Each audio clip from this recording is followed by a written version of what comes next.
There once lived a man and his wife, who had long wished for a child, but in vain.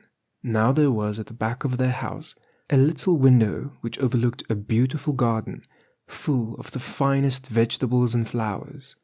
But there was a high wall all around it, and no one ventured into it, for it belonged to a witch of great might, and of whom all the world was afraid. One day, that the wife was standing at the window and looked into the garden, she saw a bed filled with the finest rampion, and it looked so fresh and green that she began to wish for some, and at length she longed for it greatly.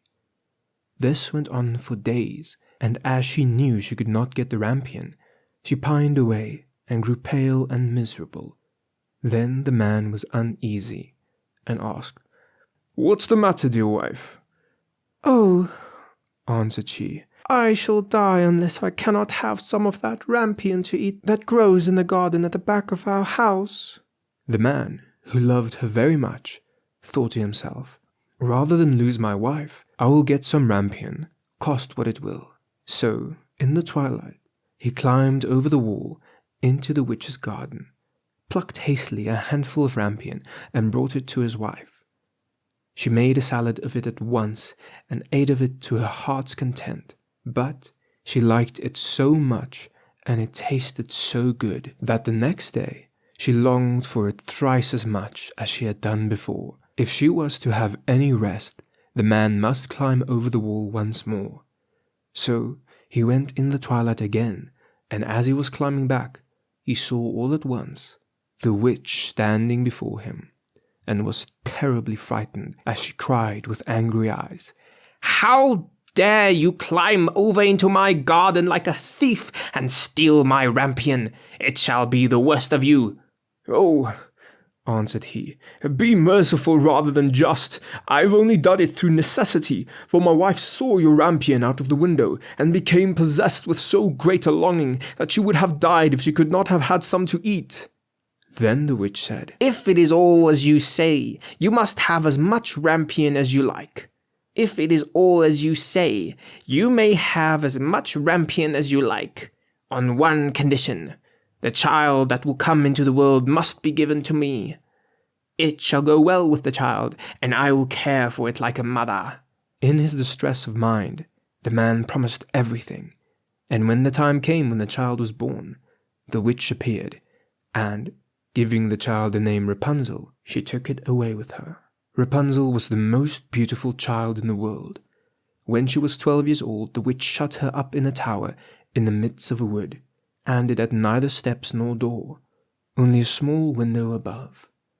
When the witch wished to be let in, she would stand below and would cry, "Rapunzel, Rapunzel, let down your hair." Rapunzel had beautiful long hair that shone like gold.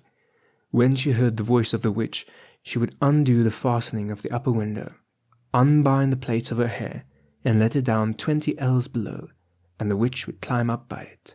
After they had lived thus a few years, it happened that as the king's son was riding through the wood, he came to the tower, and as he drew near, he heard a voice singing so sweetly that he stood still and listened.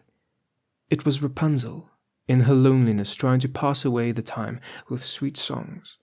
The king's son wished to see her, and sought to find a door in the tower, but there was none. So he rode home, but the song had entered into his heart, and every day he went into the wood and listened to it. Once he was standing there under a tree, he saw the witch come up, and listened while she called out, "Oh, Rapunzel, Rapunzel, let down your hair." Then he saw how Rapunzel let down her long tresses, and the witch climbed up by it and went to her. And he said to himself, "Since that is the ladder, I will climb it and seek my fortune." And the next day, as soon as it began to grow dusk, he went to the tower and cried, "Oh, Rapunzel, Rapunzel, let down your hair." And she let down her hair, and the king's son climbed up by it. Rapunzel was greatly terrified when she saw that a man had come to her, for she had never seen one before. But the king's son began speaking so kindly to her, and told her her singing had entered into his heart, so that he could have no peace until he had seen herself. Then Rapunzel forgot her terror, and when he asked her to take him for a husband, she saw that he was young and beautiful, and thought to herself, "I certainly like him much better than the old Gothel," and she put her hand into his hand, saying, "I would willingly go with thee, but I do not know how I shall get out. When thou comest, bring each time a silken rope, and I will make a ladder, and when it is quite ready, I will get down by it out of the tower, and thou shalt take me away on thy horse." They agreed that he should come to her every evening, as the old woman came in the daytime. So the witch knew nothing of this, until once Rapunzel said to her unwillingly, "Mother Gothel, how is it that you climb up here so slowly, and the king's son is with me in a moment?" "O wicked child," cried the witch, "what is this I hear? I thought I had hidden thee from all the world, and thou hast betrayed me." In her anger, she seized Rapunzel by her beautiful hair, struck her several times with her left hand, and then, grasping a pair of shears in her right, snip snap, the beautiful locks lay on the ground, and she was so hard-hearted that she took Rapunzel and put her in a waste and desert place, where she lived in great woe and misery. The same day on which she took Rapunzel away, she went back to the tower in the evening, and made fast the severed locks of her hair to the window hasp, and the king's son came and cried, "Rapunzel, Rapunzel, let down your hair." Then she let the hair down, and the king's son climbed up. But instead of his dearest Rapunzel, he found the witch looking at him with wicked, glittering eyes. "Aha!" cried she, mocking him. "You came for your darling, but the sweet bird sits no longer in the nest and sings no more. The cat has got her, and will scratch out your eyes as well. Rapunzel is lost to you. You will see her no more." The king's son was beside himself with grief, and, in his agony, he sprang from the tower. He escaped with his life, but the thorns on which he fell put out his eyes. Then he wandered blind through the wood, eating nothing but roots and berries, and doing nothing but lament and weep for the loss of his dearest wife. So he wandered several years in misery, until at last he came to the desert place where Rapunzel lived with her twin children that she had borne, a boy and a girl.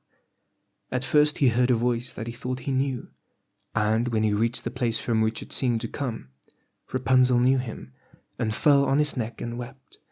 And when her tears touched his eyes, they became clear again, and he could see with them as well as ever. Then he took her to his kingdom, where he was received with great joy, and there they lived long and happily.